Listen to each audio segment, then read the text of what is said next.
92.7 big FM पर आप सुन रहे हैं बिग टॉकीज मशहूर फिल्म क्रिटिक और ऑथर भावना सुमाया के साथ। नमस्कार, मैं हूँ भावना सुमाया 92.7 बिग एफएम पर और आप सुन रहे हो हमारा नया शो बिग टॉकीज। हमारे स्टूडियो में आज है डायरेक्टर सुजीत सरकार और उनके दो एक्टर्स दीपिका पादुकोण और इरफान खान। हम मना रहे हैं पीकू के 100 करोड़ सेलिब्रेशन। सबसे पहले मैं आपको बताना चाहूंगी कि मैंने आपकी फिल्म देखी और मुझे बहुत बहुत बहुत पसंद आई। 4 दिन पहले मेरी बहन ने कहा था कि जैसे पुरानी फिल्में बनती थी ना, ऐसी फिल्में क्या कभी नहीं आएंगी। तो सबसे पहले तो सुजीत, मैं आपसे पूछना चाहूंगी कि ये जो सब्जेक्ट है वो आमतौर पे इसके बारे में बात नहीं होती है ड्राइंग रूम में, तो आपने इस पर एक पूरी फिल्म बनाने को कैसे सोचा? अब कैसे सोचा आया, आई थिंक थोड़ा बहुत कॉन्फिडेंस तो विकी डोनर से आया। अगर कोई सब्जेक्ट हो जिसमें थोड़ी सीरियस बात हो, उसको अगर थोड़ा मज़ेदार तरीके से किया जाए तो शायद लोगों के पास ज़रा जल्दी पहुंचता है। And I had one brilliant writer, Juhi Chaturvedi. जिस तरह से उन्होंने स्क्रिप्ट को कंसीव किया, जिस तरह से उन्होंने कैरेक्टर को स्केच किया, जिस तरह से लिखा, which was so simple and so genuine. मैंने अपने रिव्यू में ये कहा है कि ये फिल्म मुझे बहुत पसंद है क्योंकि ये फिल्म बहुत रसीली है, निराली है और सच्ची है। रस तो जरूर है, डेफिनेटली, ये तो मान लूंगा। मगर आप देखो कि फिल्म में एक्चुअली कोई प्लॉट नहीं है। Exactly. इवन दो इसमें रिलेशनशिप की कहानी है, लाइफ की कहानी है, ये सब चीज़ों को मिलाकर how do you sell it as an entertaining film, वो बहुत ही मुश्किल हो गया हमारे लिए। पीकू दीपिका से कितनी मिलती जुलती है? क्या दोनों एक तरह है या बिल्कुल अलग? दीपिका का पीकू का सफर कैसा रहा? दीपिका, आपसे मैं ये पूछना चाहूंगी कि बहुत आसान है ये कहना कि बहुत हाइपर कैरेक्टर है ये, मगर उस लड़की के साथ जो हो रहा है, उसकी जिंदगी में जो हो रहा है, वो उनके लिए स्वाभाविक है। जी। तो आप तो बहुत छोटी हो ना, आप ऐसे किसी किरदार को कभी मिली होंगी। You have internalised the character. हर एक्सप्रेशन, हर जेस्चर, बॉडी लैंग्वेज, सब कुछ एक जर्नी है। ये कैसे किया आपने?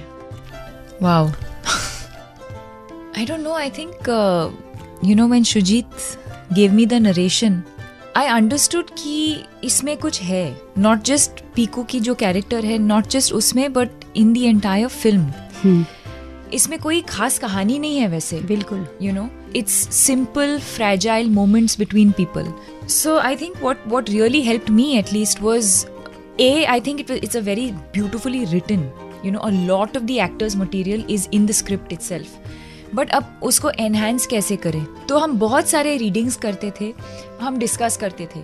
या मैं छुट्टी पे जा रही थी, I had a flight eight 3 o'clock और समथिंग, रात को 9-10 बजे he came home for 1-2 hours. We just read. He said, now you're going away for a month, I want us to just read so that when you're away it just stays with you. And we did that. Costume trial किया हमने, and I think that gave me time, I suddenly got into the film. We were reading, absorbing and most importantly set पे भी हम बहुत सारे rehearsals करते थे। जो टेक्निक हमने यूज किया है फिल्म में बहुत ही अलग है, उसको समझना काफी मुश्किल था और काफी वक्त लगा मुझे, क्योंकि it's quite theatre based. Scenes लंबे हैं। मेरा जो फर्स्ट सीन है, जो मैं बेडरूम से निकलती हूँ, किचन में जाती हूँ, कपड़े लोड कर रही हूँ, बाबा को दवाई दे रही हूँ, almost like one single shot. So Amit ji and me had established this eye contact कि if we were not ready as actors, if we didn't feel confident, हम सुजीत को जाके बोलते थे कि sir we are not ready and we want to do, so we would do 10, 15, 20 rehearsals. We just keep rehearsing. Rest of it I think is all, it has to come from the heart. Sujit सरकार की ऐसी क्या बात थी कि इरफान खान ने पीकू में काम करने के लिए फौरन हाँ कर दी? आज के दौर में जहां फिल्म सिर्फ 1 हफ्ता चलती है और वो भी मुश्किल से, पीकू ने 3.5 हफ्ते खत्म कर लिए हैं और इंडिया और ओवरसीज में धूम मचा रही है। जब सुजीत ने आपको ये कहानी सुनाई तो आपने फौरन, आपके दिल ने कहा कि ये सही है? एक्चुअली मैं सुजीत के साथ बहुत उतावला था काम करने के लिए, ईगर था जी, बिकॉज सुजीत मुझे as an human being, as a director बहुत ज़्यादा पसंद है। मेरे लिए बहुत मैटर करता है कि आदमी डायरेक्टर है और फिर आदमी इंसान कैसा है। पता नहीं, क्योंकि उसके साथ टाइम गुजारना होता है आपको, शूटिंग के पहले, शूटिंग के बाद, शूटिंग में। और मुझे एक बहुत इंटरेस्टिंग चीज़ है जो मैं आपको बताना चाहता हूँ, मैंने कई बार कहा भी है, मुझे हमेशा फिल्म जो है ना वो जिंदा लगती है, वो एक जिंदा चीज़ होती है, बिकॉज उसकी वो क्रिएशन है और हर फिल्म का अपना एक टेम्परामेंट होता है और वो आपसे एक तरह का उसका रिश्ता बनता है और वो हमेशा अलग होता है, हर फिल्म का अलग होता है। इसलिए मेरे लिए कई बार ना आदमी कैसा है वो मैटर करता है। तो मेरे लिए सुजीत और जूही बोथ दोनों के साथ मेरा उतना ही मन था काम करने का। जब दोनों आए तो मुझे लगा कि मतलब मैं इंतजार कर रहा था। उन्होंने बोला था जब हम नेशनल अवार्ड फंक्शन में थे साथ साथ, सुजीत ने कहा था कि मैं कुछ कर रहा हूँ, मैं आता हूँ तुम्हारे पास। मैंने कहा प्लीज़ आओ तुम। वो लेके आया तो मुझे बहुत इंडियरिंग लगा सब्जेक्ट। जब पढ़ना शुरू किया 10 पेज के बाद मैं रुक गया। मैंने कहा कि सुजीत मुझे पढ़ना नहीं है, मुझे ये जिस तरह की राइटिंग है मुझे सुनना ज़रूरी है। पहली बार मुझे ऐसा एहसास हुआ कि मैं सुनना चाहता हूँ, क्योंकि उसमें बहुत पिक्यूलियर नुएंसेस है, रिदम है एक लैंग्वेज का ना। सुना, मुझे बहुत एंडियरिंग लगी फिर करने का एक्सपीरियंस जो है वो कमाल का था। वो ऐसा एक्सपीरियंस कभी होता नहीं है। अब जैसे रोमांस का जो क्वेश्चन है फिल्म के अंदर, वो पेज पे उतना नहीं दिख रहा था जी।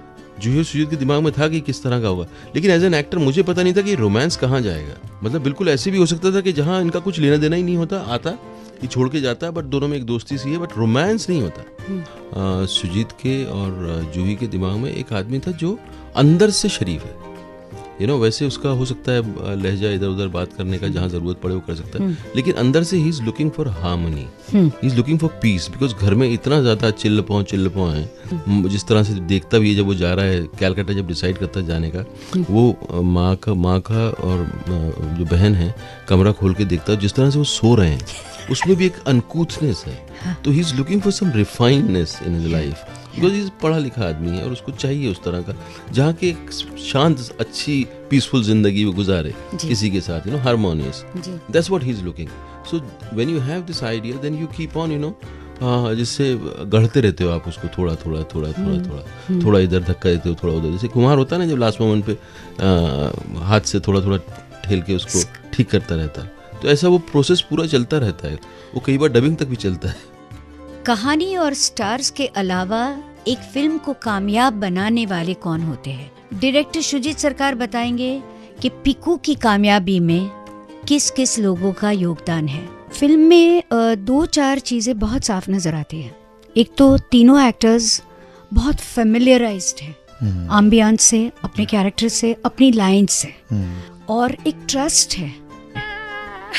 और सारे परफॉर्मेंसेस जो इतने खूबसूरत है, मैं आपको क्रेडिट देती हूँ सुजीत। आपके बारे में ये नजर आता है फिल्म में कि you are a god of details. आमतौर पे क्या होता है कि कहानी अच्छी होती है या किरदार अच्छे होते हैं या बहुत अच्छी पैकेजिंग होती है। आपकी फिल्म में जो घर है वो ये दोनों कैरेक्टर्स का घर लगता है। तो आपके ये art design technicians, how did you pick them up? मैंने ऐसे घर दिल्ली में देखा हुआ है, मैं जानता हूँ ऐसे बंगाली घर। दीपिका ने कुछ कम शब्द ही यूज किए हैं बंगालीज के, लेकिन तब भी आपको लगता है कि नहीं ये बंगाली लड़की है, क्योंकि इसका मिलियू जो है, एम्बियंस क्रिएट किया मैंने इनके लिए जी। और जैसे कहा आपने कि इस फिल्म में कोई प्लॉट नहीं है, वो नहीं, इट्स अ फैक्ट। और मैंने इनको बताता था, तो ये सवाल सब में आता था कि व्हाट इज, ये कैसे जाएगा। सो मेरा एक ही है कि 5 मिनट इनटू द फिल्म अगर आपको कैरेक्टर पसंद आ गया, यू सेल विथ हर और हिम, तो सेलिंग फिर चलेगा, फिर आपको कोई रोक नहीं सकता। Then you start loving the character. 5-10 minute के अंदर वो सेटअप हो जाता है। मतलब I know the script and the character by heart. I mean, it was all. I know the commas. I knew everything about the scenes. क्या करते हैं, हमारा प्रोसेस थोड़ा अलग होता है मेरा जूही का। So idea जूही से आता है. I bounce it with my producer Ronnie. What do you think? Obviously he says कि where is the script? Script session नहीं करते हम लोग discussions करते हैं. And these discussions could be spiritual, could be food, could be about cooking, anything. And वहाँ से I think उसको ना मटेरियल मिलता रहता है, उसका हेड में जाता रहता है, and then she cuts off. वो 1-1.5 महीने के लिए मेरे से एकदम स्विच ऑफ काट देती है मेरे को एकदम, and then she starts writing. And let me tell you, the script no doubt is so well written.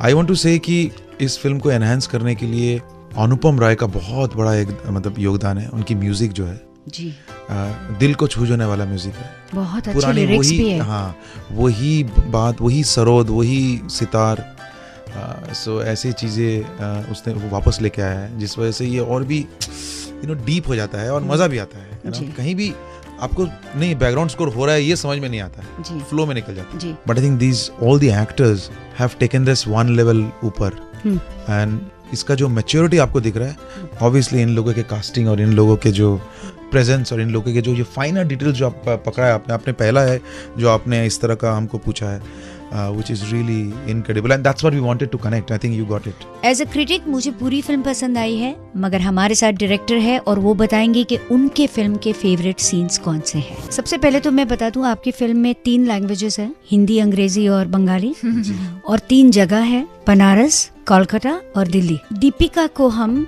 Office में देखते हैं, घर में देखते हैं और बहुत कम अकेले देखते हैं। जो रियल दीपिका है वो 4 सीन में नजर आती है, क्योंकि उसको वो 4 सीन में भी कोई सांस नहीं लेने देता है। एक बार गाड़ी में हो, जब वो आप डांटता है ना Irfan, it's one of my favorite scenes. What a scene and her expression. After the scene, Deepika का जो रिएक्शन मैंने सिनेमा में देखा वो कमाल का रिएक्शन है। मैं उसकी हिमायत कर रहा हूँ, बट उसको अपने बाप को कोई बाहर का आदमी डांट रहा है, उसको जिस तरह का एम्बैरेसमेंट और जिस तरह का पेन है, आई थिंक वो सिनेमा में उस तरह के रिएक्शंस बहुत कम देखने को मिलते हैं। वो तो हम शूटिंग में मैं देख लिया था। जूही वाज तो क्राइंग ऑन माय राइट। मैंने why are you crying, hold let me shoot, मेरे को शूट करने दे, रो मत तुम। अच्छा, सबसे डिफिकल्ट सीन कौन सा था शूट करने के लिए? द डिनर सीन, बिकॉज़ उसमें बहुत माज एनिवर्सरी, माज एनिवर्सरी द डिनर सीन है, वो सबसे डिफिकल्ट था, बिकॉज़ बहुत कुछ हो रहा है, खाना चल रहा है, ये चल रहा है और आपको बात भी कर रहे हैं, बाबा ये कर रहे हैं। And you know, ma'am, easy बनाने के लिए he would never restrict our movement because we were put into the मैदान. So now if I'm at a dinner table और पीकू खाना भी बना रही है, तो बार बार जाना पड़ेगा ना किचन में, to bring the dishes, to lay the table, to fry the fish, to bring the ice cream, whatever it is. He could have said, "Nee, don't go once and come back. Don't go because again camera, we have to this, that." Nothing. He has just let us. मगर वो लगता है कि सचमुच हम आपके घर में खाना खाने आए हैं, और खाना कितना अच्छा था। ऐसे थोड़ी देर के लिए हमको भी भूख लगी उस दिन तो मैं बहुत खुश थी। क्यों? क्योंकि मुझे इतना सारा अच्छा खाना खाने का मौका मिला। अरे वाह। आपके लिए और कोई डिफिकल्ट सीन था जब आपको लगा कि यू आर कम्प्लीटली ड्रेन्ड और आज आपको रोना आ रहा है और आज ये रोना बंद नहीं होगा? देखो कैसे पकड़ा। हुआ जब बोधान नॉक करता है दरवाजे पे पहली बार, मेरे रूम से भाग कर आते हो, वो वाला बाबा के रूम में, करेक्ट, तब। और जो आखिरी सीन है फिल्म का, वो बहुत कमाल का है। इन दोनों ने किया भी कमाल है। इस फिल्म ने एक कुछ चीज़ें और की हैं, जैसे ये मैं तजुर्बा मुझे पहले भी हुआ था, इसमें जिस तरह से लोगों ने रिव्यू लिखा है वो ऐसा लगा जैसे उनके अंदर कविता जाग गई हो, बहुत जैसे प्यार में पड़ गए वो फिल्म के किरदार और आपकी स्टोरी और आपकी फिल्म जो है, लोग उसको चाहने लगते हैं, लोग उससे मोहब्बत करने लगते हैं, तो वो एक बड़ी कमाल की बात। बहुत बहुत मुबारक, और पीकू के ग्रैंड सक्सेस के लिए आप सबको मेरी ओर से और पूरे बिग एफएम परिवार की ओर से कांग्रेचुलेशंस। और भी अच्छी फिल्में बनाइए और बार बार हमारे स्टूडियो में आते रहिए। 92.7 बिग एफएम पर आप सुन रहे हैं बिग टॉकीज, मशहूर फिल्म क्रिटिक और ऑथर भावना सुमाया के साथ।